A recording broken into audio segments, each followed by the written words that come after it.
Back now with a new COVID-related study by researchers at Yale. If you're a parent, this may help put your mind at ease. Here's Channel 5's Monica de Anda.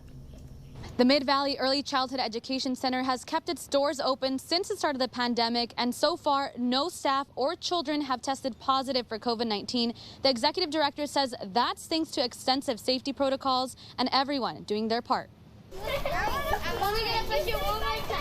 The staff at the Mid-Valley Early Childhood Center hasn't stopped caring for children, even as the COVID-19 pandemic continued. But something has changed these last 7 months. Show that we have no more germs on there.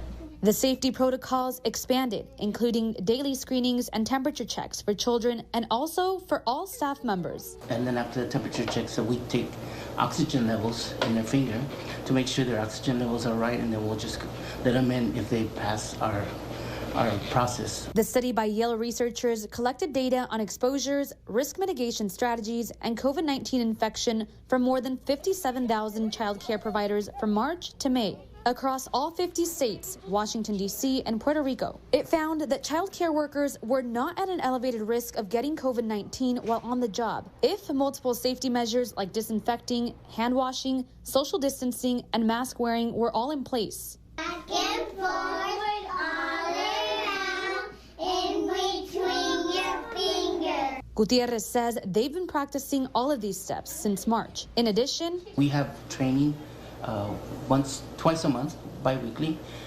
providing them any updates on the COVID, and we also ask them to please adhere to our policy of them staying at home themselves. The study found that Black, Latino, and Native American child care providers were more likely to test positive for COVID-19 and be hospitalized for it. And in counties with higher rates of coronavirus deaths, the study's marker for community transmission, child care workers were more likely to contact the virus. But at this child care center, the COVID count remains at 0.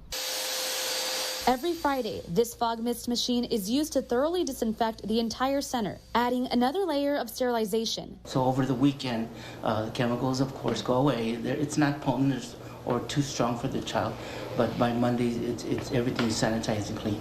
The study concluded that over 90% of child care providers reported frequent hand washing and disinfection of surfaces, adding to infection control measures. Gutierrez believes such efforts made by employees like his support the study's findings. The teachers, they're so honorable. They really want to adhere to any changes because their health is also at stake, so they want to do that extra work for the center. Monica de Anda, Channel 5 News at 6.